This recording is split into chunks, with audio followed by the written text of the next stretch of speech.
Selamat datang di channel Guru Akuntansi, tempat kamu belajar akuntansi. Menjelang uji kompetensi keahlian, buat kamu yang kelas 12 mungkin sudah mulai melakukan persiapan dan pembelajaran menuju UKK di tahun 2023 ini kan? Oke, berhubung soal uji kompetensi keahlian sudah keluar, ayo kita bahas bersama.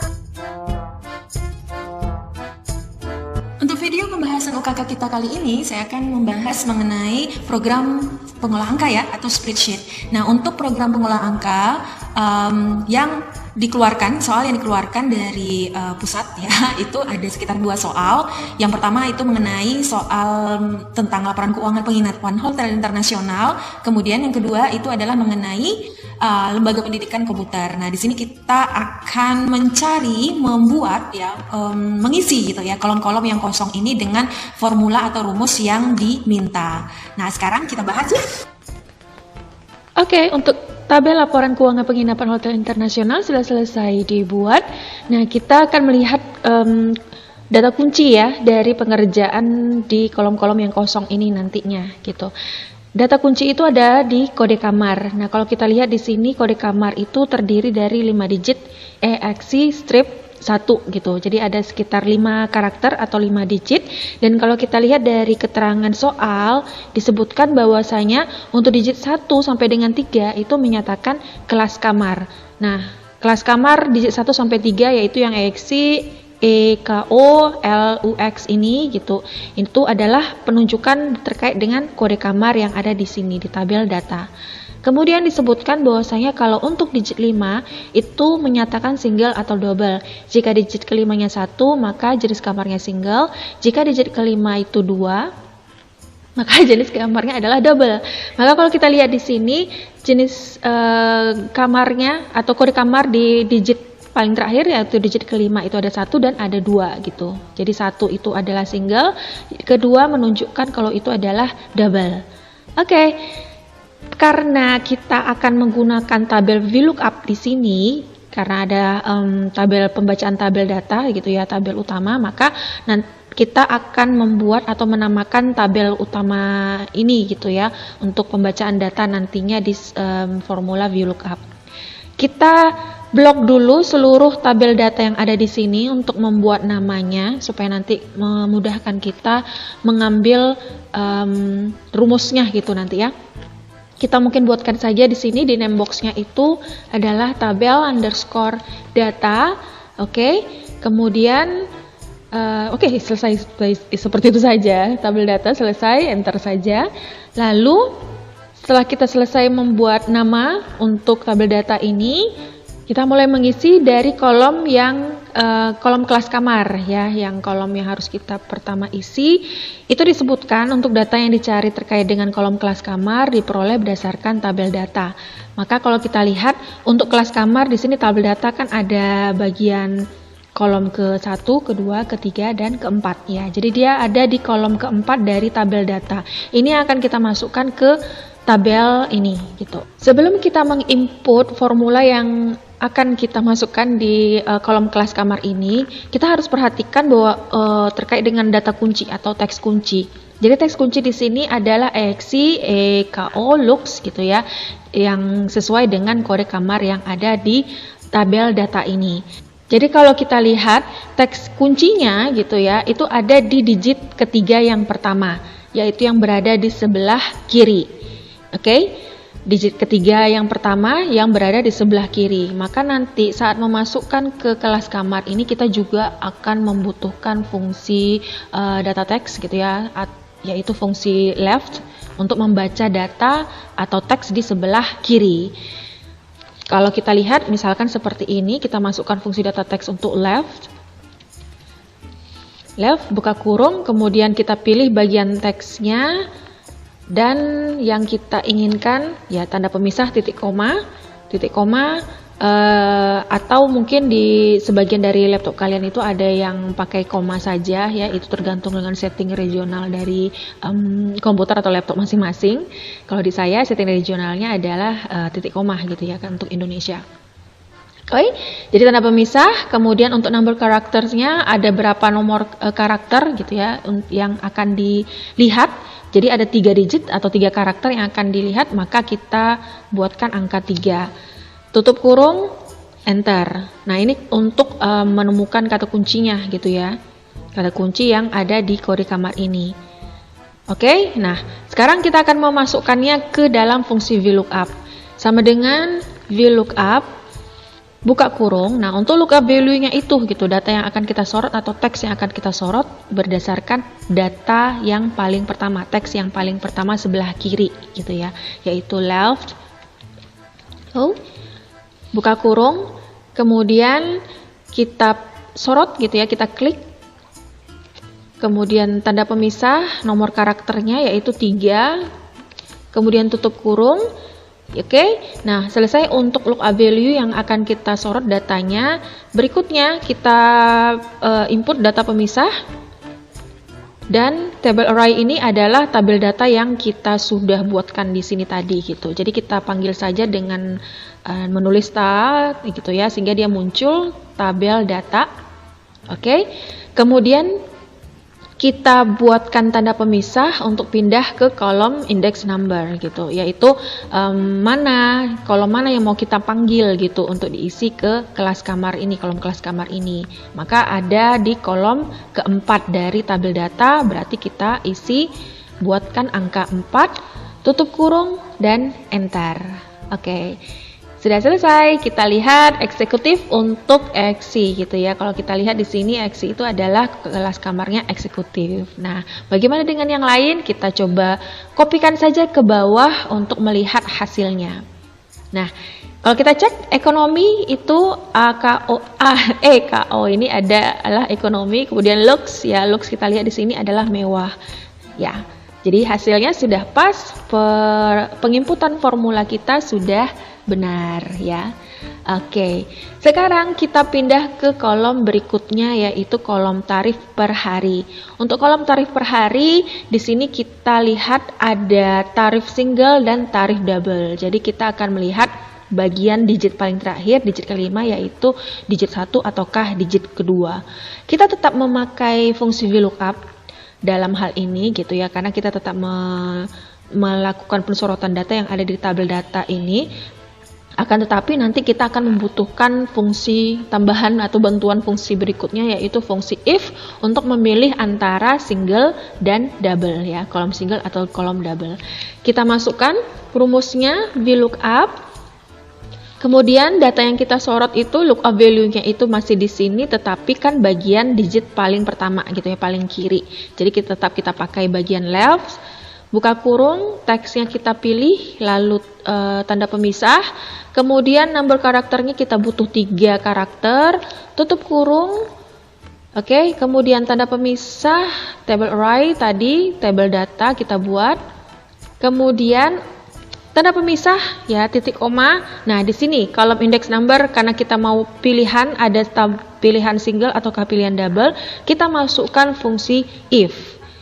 Oke, if buka kurung, logical testnya kita butuhkan bagian yang ada di sini. Ya, di sini tetapi bagian yang kita mau lihat itu kuncinya itu adalah di digit yang kelima. Digit yang kelima itu berada di paling kanan. Nah, kita juga akan membutuhkan fungsi data teks, tapi dalam hal ini kita membutuhkan bagian fungsi dari kanan, berarti itu right gitu ya. Right, buka kurung, teksnya yang mana? Teksnya yang ini kita klik. Kemudian tanda pemisah, kita butuh berapa karakter yang kita lihat? Hanya 1 gitu ya, yang paling terakhir digit kelima. Oke, selesai. Kemudian tutup kurung. Nah, untuk sorotan yang kunci gitu ya, teks kunci mana yang kita inginkan itu sudah kita buat. Nah, jadi jika logical testnya ini adalah masukkan sama dengan 1. Nah, perhatikan kita memilih data teks ya yang sifatnya alfabet. Maka kalau sifatnya itu alfabet, kita harus menggunakan tanda kutip 2 gitu ya. Tanda kutip 2 supaya Excel mengenali bahwasanya itu adalah data alfabet ya, bukan data numerik gitu. Dan ini memang adalah data alfabet atau data teks, jadi bukan data numerik. Oke, setelah kita buat 1 gitu ya, jadi yang pertama itu adalah 1, maka ya tanda pemisah kita akan gunakan kolom yang ke-1, 2 ya, kedua. Maka kita buat angka 2. Berikutnya, jika bukan 1 gitu ya, titik koma atau tanda pemisah, maka pilih yang nomor 3. Oke? Pilih nomor 3, selesai. Untuk pembuatan rumus formulanya kita tutup kurung lalu enter. Oke, ternyata ya saya kurang dalam hal tanda kurungnya. Jadi kalau buka kurungnya ganda, ya tutup kurungnya juga ganda. Ya. Nah, inilah dia hasilnya. Tarif per hari untuk Wagiman dengan kode kamar terakhirnya 1, single kita lihat eksekutif single itu 550 ya, eksekutif single 550. Pas? Ya, coba kita cek ke bawah, kita kopikan. Oke, sekarang kita cek bagaimana kalau misalkan yang ekonomi 2 ini kita lihat apakah dia 400, ekonomi untuk double ya 400, atau kalau lux single gitu 800, kita lihat lux single 800. Oke, jadi artinya ini kita sudah selesai atau sudah benar gitu ya dalam menginput rumusnya untuk tarif per hari ya, untuk kolom tarif per hari. Lanjut ke kolom lama menginap. Nah, untuk kolom lama menginap, kita lihat di keterangan soal, lama menginap itu disebutkan selisih antara tanggal pergi dan tanggal datang. Dan di belakang hasil perhitungan itu ditambahkan string hari gitu ya. Nah, karena lama menginap itu adalah selisih dari tanggal pergi dan tanggal datang, itu sama dengan tanggal pergi, kemudian dikurang dengan tanggal datang ya, di sel tanggal datang, enter. Oke, nah lama nginap itu hasilnya ada 6 hari untuk Wagiman. Nah tadi disebutkan kita ditambahkan string hari gitu ya. Maka cara menambahkan huruf atau teks hari, kita pergi ke home, kemudian bagian general di sini kita buka tanda panahnya, kita pilih more number formats. Oke, kemudian bagian custom, kita pilih bagian custom, lalu kita pilih yang 0 ini. Nah, di bagian 0 ini ada baris type kita klik, 0 spasi, kemudian ditambahkan hari. Harinya sepertinya bukan pakai itu ya, kita harus pakai tanda kutip 2 untuk menyatakan kalau dia adalah teks gitu atau alfabet gitu. Jadi sampelnya menjadi 6 hari seperti ini. Oke? Ya. Kita kopikan ke bawah. Ya, jadilah hasilnya seperti ini. Nah, selesai untuk pengerjaan kolom lama menginap gitu. Sekarang kita pindah ke bagian tagihan ya. Kalau kita lihat di keterangan soal, tagihan itu adalah tarif per hari dikali dengan lama menginap. Nah, kita buatkan tagihan itu lama menginap gitu ya, atau tarif per hari dikali dengan lama menginap. Ini juga fungsi matematika biasa, yaitu sama dengan tarif per hari, kita klik selnya, kemudian dikalikan dengan lama menginap, dan hasilnya kita enter, lalu kita kopikan ke bawah. Oke, jadi seperti itu untuk mengisi kolom tagihan. Lalu bagaimana dengan mengisi kolom pajak? Kita lihat keterangan soalnya. Untuk pajak disebutkan, jika jenis kamar single, maka pajaknya 5% dari tagihan. Jika jenis kamar double, maka pajak 10% dari tagihan. Ya, single 5%, double 10%. Untuk mengerjakan kolom pajak ini, karena ada 2 pilihan gitu ya, maka kita akan membutuhkan fungsi if. If dibuka kurung, kemudian kita membutuhkan data kode kamar dengan digit yang paling terakhir, maka lagi-lagi kita membutuhkan fungsi write gitu ya. Jadi kita buatkan write, buka kurung, kemudian kita sorot kode kamar yang pertama, kemudian tanda pemisah, kita butuhkan digit yang paling terakhir, berarti paling kanan gitu ya, hanya 1 angka saja, tutup kurung, lalu setelah itu ya, jadi kalau misalkan bagian digit terakhir ini adalah 1, maka kita buatkan sama dengan tanda kutip 1 gitu. Jadi satunya dalam bentuk teks ya, bukan dalam bentuk numerik. Ya, maka jika ini 1 gitu ya, tanda pemisah, oke, kemudian 5%. Ya, 5% dikali dengan tagihan. Ya, tagihan ya di sel H5, jadi 5% dikali tagihan. Jadi kalikan itu, atau jika dia bukan 1 gitu ya, maka kita buatkan tanda pemisah, Ya, jika dia double berarti 10%. 10% ya. 10%. Oh my god. Ya, 10%. Oke. 10% dikali dengan H5 ya, tagihan. Jadi kita buatkan 10% dikali H5. Oke, sudah pas. Tutup kurung dan enter. Nah, jadi hasilnya adalah 165 sebab kode kamarnya adalah single ya, 1. Nah, kalau misalkan kita mau cek ini, kita coba cek dong, bener nggak sih perhitungannya 3.300.000 dikali 5% 165.000? Ayo kita cek. 3.300.000 dikali 5%. Benar? Oke, benar ya hasil perhitungan kita. Kita kopikan ke bawah. Dan kita lihat misalkan kalau yang double bagaimana. Double ini untuk Supardi dia double kamarnya 10% ya 1.600.000 dari 10% gitu ya. Maka 160.000 ya, sudah pas. Oke. Jadi penginputan dari formula kita sudah pas ya, dan kita bisa pindah ke bagian berikutnya. Bagian potongan. Dari keterangan soal kalau kita lihat untuk potongan itu disebutkan bila lama menginap lebih dari 10 hari, potongannya 5% dari tagihan. Jika lama menginap lebih besar atau sama dengan 6 hari, maka 3% dari tagihan. Selain itu, maka tidak memperoleh potongan.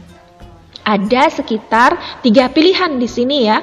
Yang pertama adalah pilihan lebih dari 10 hari 5%, pilihan kedua sama atau lebih besar 6 hari 3%, kemudian pilihan yang ketiga adalah tidak mendapatkan potongan. Ya, jadi karena ada 3 pilihan, kita akan menggunakan fungsi if, tapi if-nya if berganda gitu ya, if lebih dari 2. Kita masukkan rumusnya, fungsi if buka kurung, kemudian disebutkan data kuncinya adalah dari lama menginap gitu kan.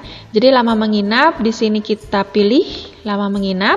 Jika G5 atau lama menginap di sini itu yang pertama adalah lebih besar 10 hari, ya lebih besar dari 10 hari, maka ya tanda pemisah akan mendapatkan potongan sekitar 5%. Gitu. Kita buatkan 5%, potongan 5% dari tagihan, berarti kita kalikan dengan tagihan. Ya. Nah, ini pilihan yang pertama. Kemudian, tanda pemisah, kita masukkan pilihan yang kedua, kita masukkan kembali if, buka kurung, kemudian logical testnya itu tetap di lama menginap gitu ya, karena kuncinya di lama menginap. Kemudian, lama menginap yang kedua, pilihan yang kedua itu adalah jika sama ya atau lebih gitu ya. Maka kita gunakan sama atau lebih dari 6 hari. Maka ya titik koma berarti kita akan gunakan 3%, potongan 3% kita catat, ya kita tulis 3% dikali dari total tagihan. Ya, dari tagihan, oke. Nah, ini pilihan yang kedua. Terakhir, tanda pemisah, karena tidak ada berarti kita tidak dapat potongan gitu ya, maka kita buatkan 0 saja. Oke, tutup kurung, ada berapa tutup kurungnya? Harus ada 2 ya. Oke, ya. Selesai untuk mengisi bagian dari kolom potongan. Kita tinggal kopikan saja ke bawah. Dan kalau kita mau ngecek ini secara manual, misalkan untuk tagihan dari Wagiman itu 6 hari, disebutkan kalau 6 hari kan dapat potongan 3% ya. Jadi sama dengan 3.300.000 dikali dengan 3%, hasilnya adalah ya 99.000. Lalu untuk yang lebih dari 10 hari, ya 13 hari misalkan di sini kita masukkan tagihannya 10.400.000, dia dapat potongan 5% ya kalau lebih dari 10 hari. Dapatnya hasilnya ya 520.000. Jadi sudah pas kalau kita cek secara manual formulanya. Ya. Pindah ke terakhir kolom total bayar. Untuk kolom total bayar kita lihat bahwasanya total bayar itu disebutkan, ya rumuskan bagaimana seharusnya total bayar. Oke. Total bayar ya berarti tagihan ditambah dengan pajak dikurangi dengan potongan. Ya, jadi sama dengan tagihan ditambah dibebankan pajak, ya berarti harus ditambah. Kemudian dapat potongan dikurangi dengan potongan. Oke, kita enter. Dapat hasilnya, kita kopikan ke bawah.